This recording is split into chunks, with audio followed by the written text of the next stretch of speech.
Tonight, an unusually quiet and somber Bethlehem this Christmas Eve in the shadow of the Israel-Hamas war.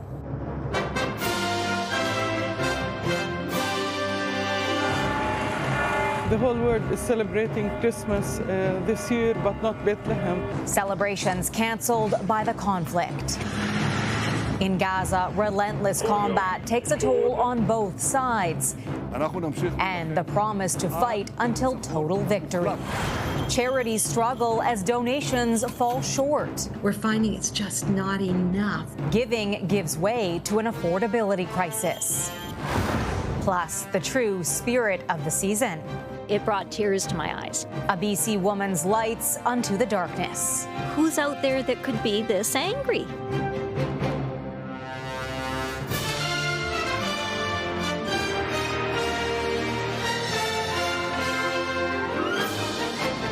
CTV National News with Heather Butts. Good evening. The impact of the Israel-Hamas war on full display in the biblical birthplace of Jesus. A subdued night in Bethlehem with Christmas celebrations called off. The traditionally vibrant streets of Bethlehem in the West Bank fell quiet. What is usually a time of joy, the festive lights and Christmas tree that would decorate Manger Square, are missing, replaced by this nativity scene set in rubble and razor wire. And tonight, another installation shows a figure of baby Jesus inside an incubator. The combat in the Israel-Hamas war is taking a toll on both sides. This weekend, one of the bloodiest so far. CTV's Jeremy Charon starts us off. Closing the door on Christmas, the normally bustling Bethlehem, today a ghost town. You can feel no atmosphere, people not feeling Christmas, and Bethlehem is very, very sad. Christmas Eve celebrations called off in the biblical birthplace of Jesus. It is a very sad Christmas. As we saw, there is no atmosphere of feast because we are in a war. That war raging on through the holidays as Israel's military intensifies its operations across the enclave. The IDF says it struck about 200 targets in the last day. We are deepening the war in the Gaza Strip, said Prime Minister Benjamin Netanyahu today. We will continue to fight until the total victory over Hamas. More than 160 people have been killed in the last 24 hours, according to Palestinian health officials. This is the aftermath of an overnight strike in Rafah, residents sorting through the rubble. The walls were collapsing on us. We managed to get out from under the rubble, this man says. We were told this area was safe.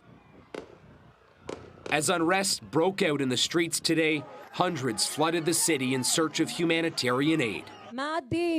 In Tel Aviv, Israelis protest daily for the release of hostages still held captive. But even those who've been released aren't yet free from the trauma, says this doctor who helped treat them. But you know, the stories come, the memories come back to them, and it will take a long healing process, but not just for them, for the entire state of Israel.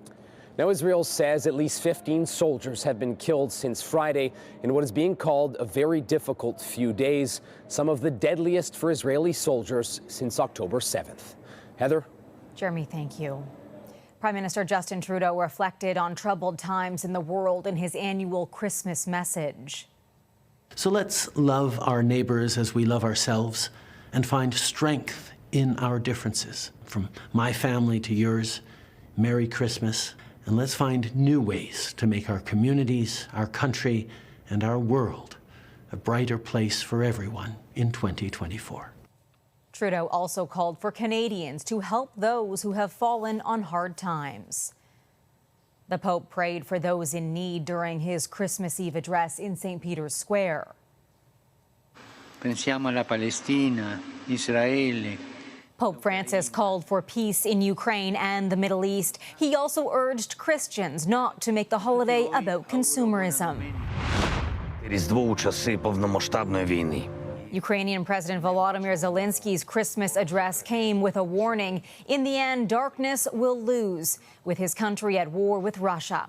Christmas Eve Mass was held tonight in a break with tradition. Ukrainians are now observing Christmas tomorrow, December 25th, moving away from Russia's Orthodox Church, which celebrates in January. Many Canadians are spending the holidays living rough, outdoors and in homeless encampments. Cities are struggling to respond to the growing crisis as winter sets in. As CTV's Hafsa Arif reports, the spirit of the season is being redefined by a community helping those in need. This is not home. Christmas Eve in a tent encampment is far from ideal, but for people living at Grand Parade, it's their reality. I'm not in any predicament to predict anything. I just take everything one day at a time, and that's all I can do right now, and there's nothing else to do. For the first time in his life, Nichols will be spending the holidays in a tent. Volunteers say they weren't expecting to still be here. There's a lot of people that would love to be at home right now, and they're not, and they're going to be spending Christmas here at City Hall. But amid the challenges, the community has rallied to support those living rough. In the true spirit of giving, a group clad in Christmas attire arrived with a smile and furry friends. Everybody needs a warm place on Christmas Eve. And there's, it's hard to know what one person can do. So if we could just bring some cheer on today, then that's what we're going to do.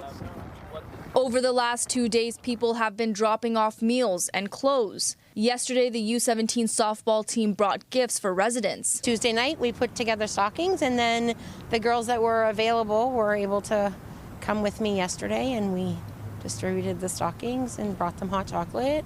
And then the girls spent actually a couple hours here yesterday. An extremely moving experience for the kids. They talked about it all day.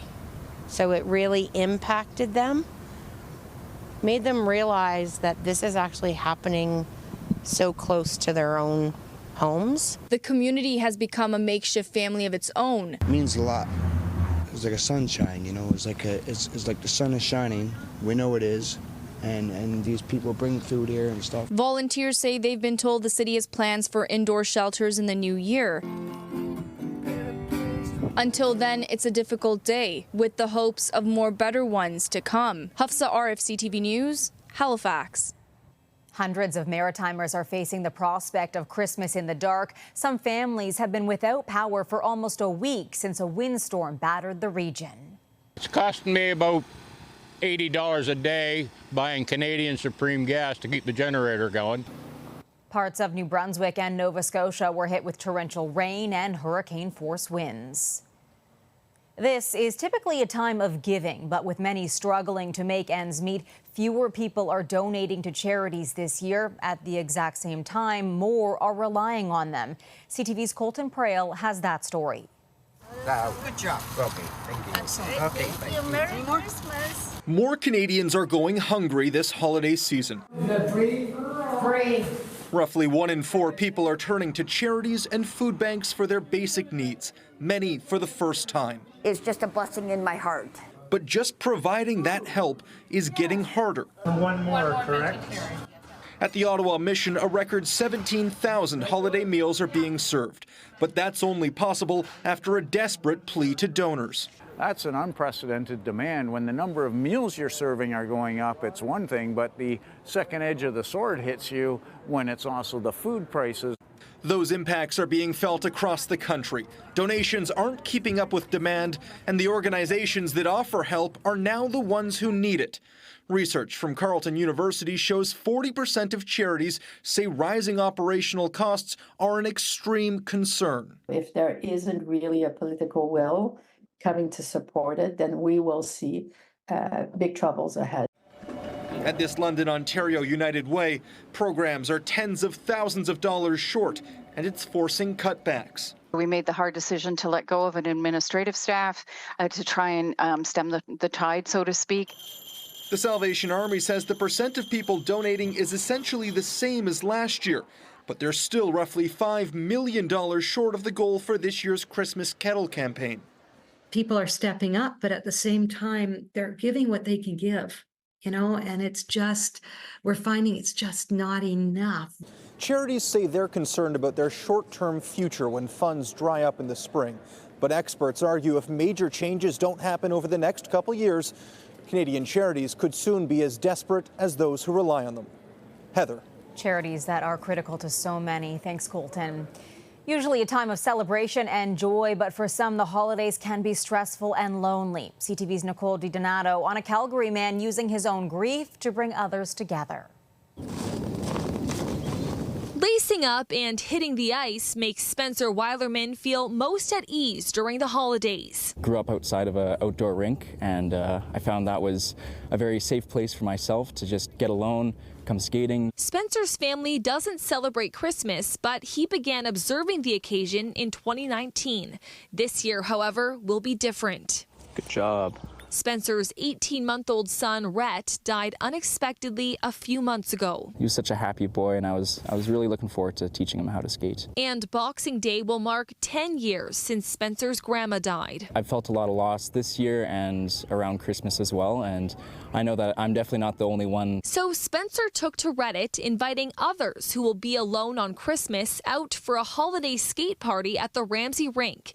That post garnering more than 1,000 likes. It's been just a swarm of messages and just a lot of positivity, which has been very warming. Spencer doesn't know how many people will show up, but hopes this will become a new tradition for many. Even if we have 1 or 2 people, you know what, that's a success to me. I think it's important that we come together and spend that time together and not alone.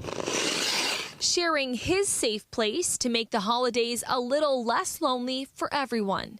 Nicole DiDonato, CTV News, Calgary.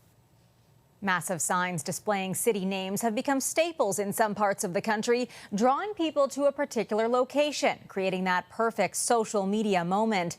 CTV's Shannon Patterson on the Vancouver sign that's getting a lot of attention. 1, 2, 3.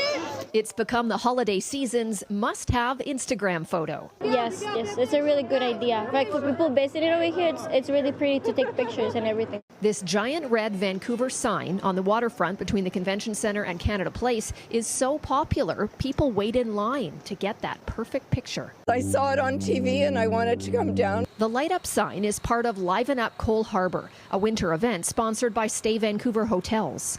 It's an iconic location. We're placing it in a high traffic area where people are going to want to take photos. There's a lot of tourists down here. The photos are key. It's hoped tourists and locals who are drawn to the sign will post their pics to social media, creating free advertising for Vancouver. People love a great Instagram moment, and this is what this is about. Looking at other cities, it's clear that these types of signs resonate with folks. There are city signs in Toronto, in Montreal, and Ottawa.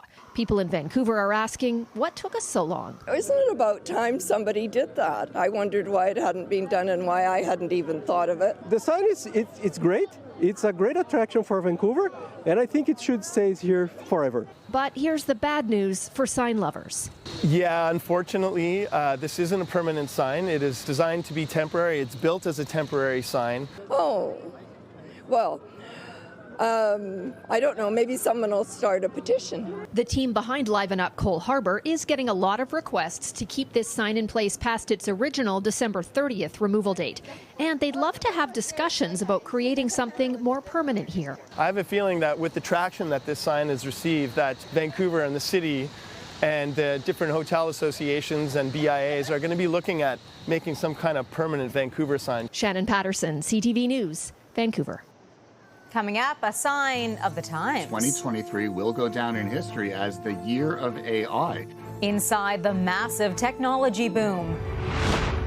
Plus, rising above a nasty note to keep up holiday spirit.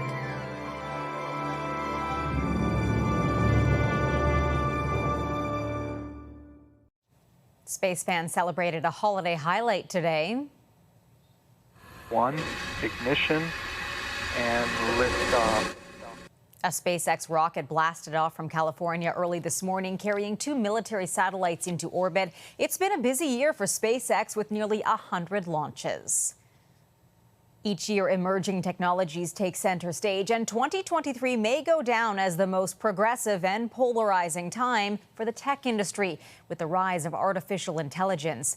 Number 9 in our top 10 stories of the year explores technology trends. CTV's Adrian Gobriel with the bold new frontier of AI. In a year of global technological advancements, AI is king. 2023 will go down in history as the year of AI. It's equal parts fascinating and frightening, according to tech experts. Every technology comes with both a light and a dark side. As one of the first 500 people to get it for free. In the last 12 months, we've seen AI thrust into our online lives at hyper speed, with fake photos like the Pope in a white puffy jacket to Donald Trump being arrested, all generated by AI, generating millions of views. People believe that the Pope actually had become some kind of high fashion icon.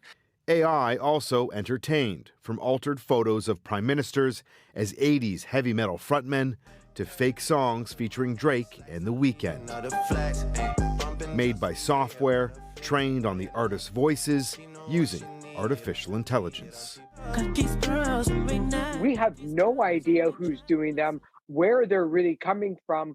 With the rise of ChatGPT this year, we saw the power of AI placed into the hands of anyone with a device and internet signal. We're already seeing news of next generation large language models like Google's Gemini or OpenAI's GPT-4, which will make current AI tools almost look like child's play. Though we're already seeing AI-generated deep fakes take an even more sinister, dangerous turn. Invoke the Selective Service Act. This fabricated footage shows an AI-created video of President Biden announcing that U.S. citizens will be drafted to fight with Israel against Hamas. The video is false, though many online took the bait. You can take your legislation and you can stick it in your ass. We are seeing deepfake imagery and video play an ever greater role in global conflict, including in the Mideast as well as in Ukraine. Though artificial intelligence also brings with it a world of wonder and opportunity of massive medical advancements. We're basically using a computer to read Keith's thoughts. Following months of mapping the brain of Keith Thomas, doctors were able to harness artificial intelligence, bypass his broken spinal cord, transforming the quadriplegic's thoughts into action, which resulted in Thomas being able to move his hand. What do you think of my artificial voice? AI also gave a voice back to those who'd previously lost the ability to speak by reading brain signals and decoding them. Presented by our team of AI-generated reporters. Though AI also threatens to disrupt multiple business sectors, including media. These reporters you see on screen are all generated by artificial intelligence. I can speak in any language. Για παράδειγμα, αυτή τη στιγμή μιλάω στα ελληνικά. With some startup companies planning launch dates for AI-generated newscasts in 2024. Now, I can confirm that I'm not an AI-generated correspondent, though with so many other unknowns, one certainty shared among experts is this. In 2023, we only scratched the surface of AI's capabilities. Adrian Gobriel, CTV News, Toronto. Still ahead, a holiday wish list. From retro to modern, the hottest toys kids can't wait to get their hands on.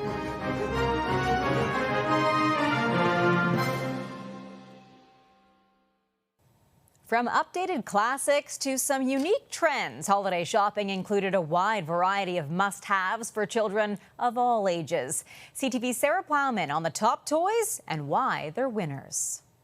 Easy bake, fast as you can. In the 60s, a mini oven took the cake. Star Wars blasted into the 80s, sharing shelves with Cabbage Patch Kids. Then, The Most Wanted popped up in the Sears Wish book. The hours spent with that book, pages would wear out. This year, kids are after a digital pet, the Bitsy. Think Tamagotchi. It's really cute. It's got kind of holographic lights, and the child can shake it, touch it, nurture it. The fuzzy Furby is back from the 90s. My daughter, she saw it and just right away she had to have it. And you had one? Yeah, I did. Customers are lining up to collect trading cards tucked behind counters. A hot toy tough to find mixes baking with a surprise plush toy. I would say that one took everyone by surprise. It's so fun, so interactive. Barbie got a boost thanks to Hollywood. Lego is, as usual, popular. What kind of Lego? Minecraft. Playtime looks a lot different than it once did. Your Slinkies, and we also had Silly Putty. I was always looking for a spinning top, a sled. Any Santas scrambling to secure a Bitsy, take note. We do have plenty, so it's just we're getting them out to store as fast as we can. We will have enough to see everyone through Christmas, but they will have to hunt for them. Sarah Plowman, CTV News, Fredericton. After the break, shining bright in the face of neighbors trying to steal holiday cheer.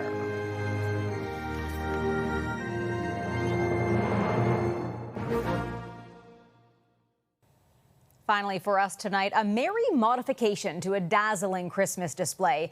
CTV's Adam Sawatsky introduces us to a BC woman who lights up her neighborhood and didn't dim the lights when someone with a little less holiday spirit asked her to tone it down. After 3 weeks of working long days to decorate her house for the holidays, Cheryl Dintz was looking forward to inspiring an abundance of Christmas cheer in her neighborhood. Such a warm and fuzzy feeling. Which is nothing like what Cheryl felt after opening her mailbox the other day to find an envelope addressed to occupant.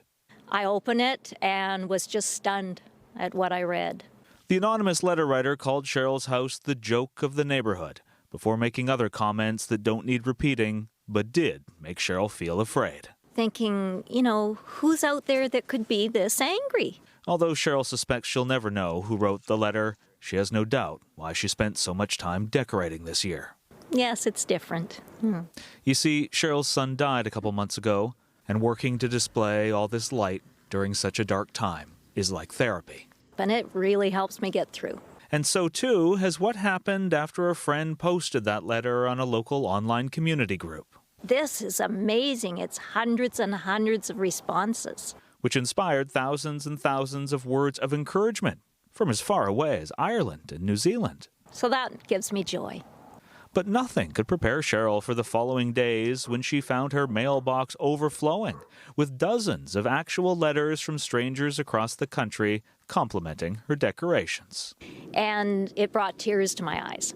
And then those tears turned to laughter after someone who lives hours away gifted her a giant Grinch to add to the display, inspiring Cheryl to make a merry modification. Perhaps that person will walk past and see the exact letter in the Grinch's hand. And perhaps they'll also be reminded of the true meaning of Christmas. Perhaps, like the Grinch, they'll feel their heart grow 3 sizes that day. Adam Sawatsky, CTV News, Souk. That's our newscast for this Christmas Eve. I'm Heather Butts. For all of us at CTV National News, thank you for watching. We wish you and your loved ones a safe and peaceful holiday season. To those celebrating, a very Merry Christmas to all, and to all, a good night. I'll see you tomorrow.